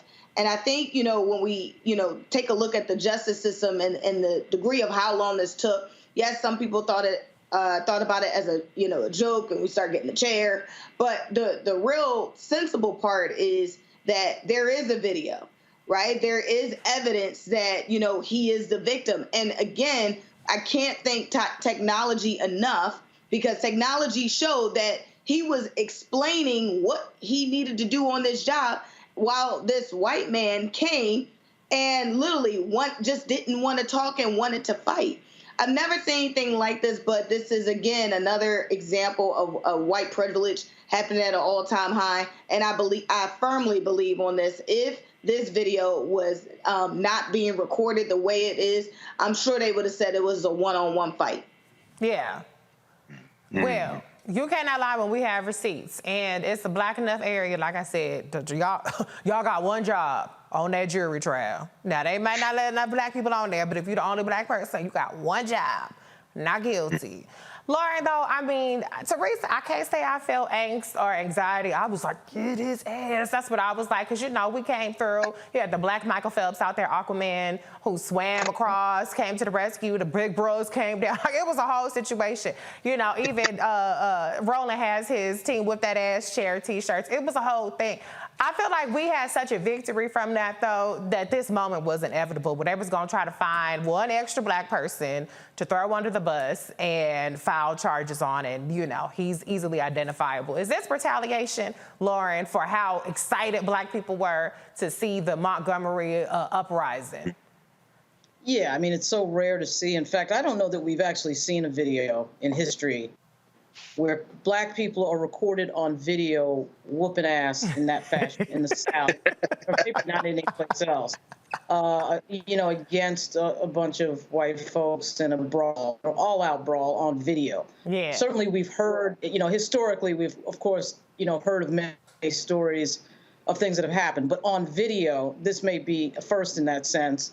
And so, of course, as a history major, we see the history of Alabama rearing its head with regard to the way the criminal justice system works, which of course is disproportionately unjust toward black people. So of course it has to be, you know, it has to be the case that we throw back to the order of what the history is, which is that a black person cannot be allowed to get into that type of altercation without paying a social price. And they control, white folks in the South control the criminal justice system, which in Alabama means that there's going to be disproportionately negative mete-out justice against black folks.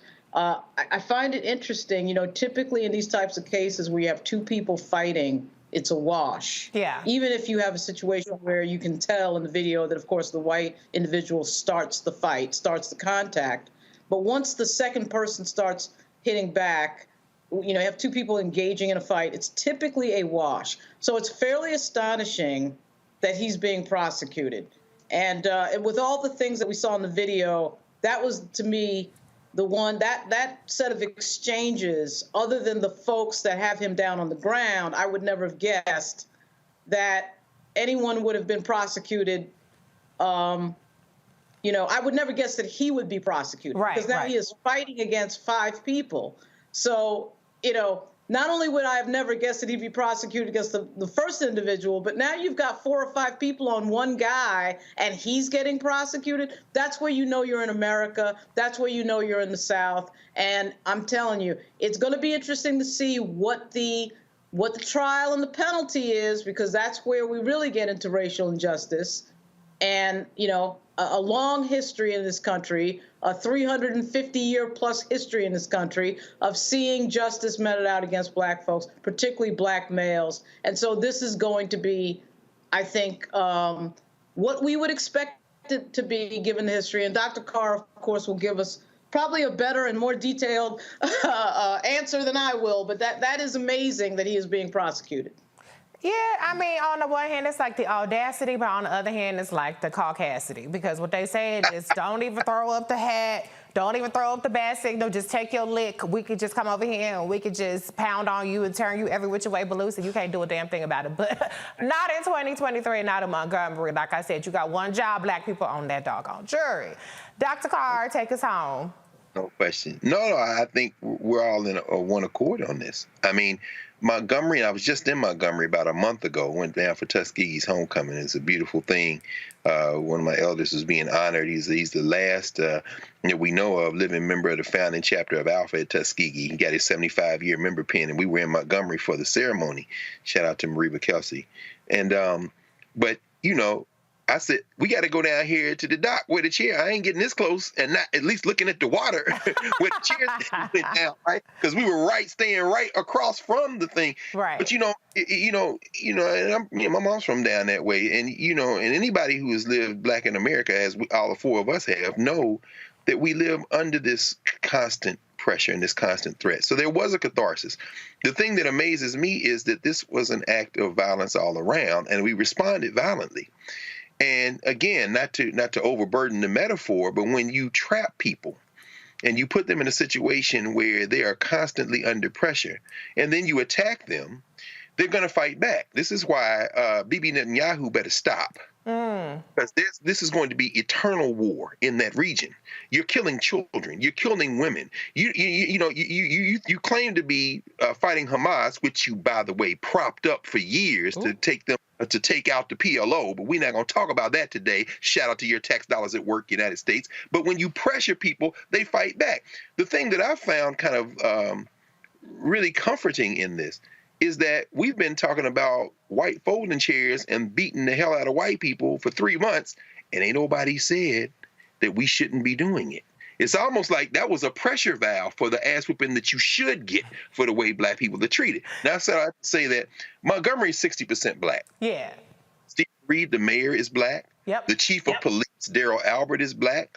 I think this charge was an attempt to pacify the white people that they are afraid of still to this day in Montgomery. But on the other side of the ledger, finally, Jim Cottrell, who's the captain of the Harriet II, said that this was racism. He said the white guys that attacked my deckhand, and he was a senior deckhand, first mate, I can't think of any other reason that they attacked him other than it's racially motivated. So I don't know whether on the 21st of November, when the brother is arraigned, he's going to have a lawyer with him. But if it goes to a jury trial, get your white captain to stand up in there and tell that jury, however they're racially composed, that the white man said it was racism, and I don't think he has anything to worry about.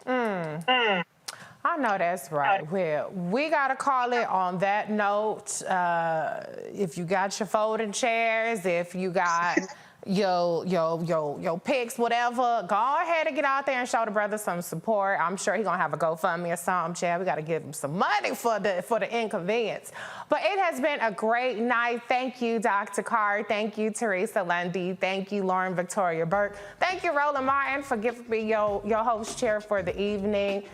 That's a wrap for us. Y'all go ahead and contribute. I'm sure the stuff is going to be up there. And I believe Roland will be back tomorrow. So as for me, holla.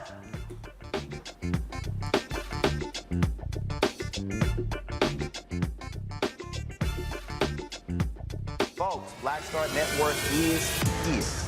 Hold no punches. I'm real revolutionary right now. Black power. Support this man, Black Media. He makes sure that our stories are told. Thank you for being the voice of Black America, Roland. Stay black. I love y'all. All momentum we have now, we have to keep this going. The video looks phenomenal. See, this difference between Black Star Network and black-owned media and something like CNN. You can't be black-owned media and be scared. It's time to be smart. Bring your eyeballs home. You dig?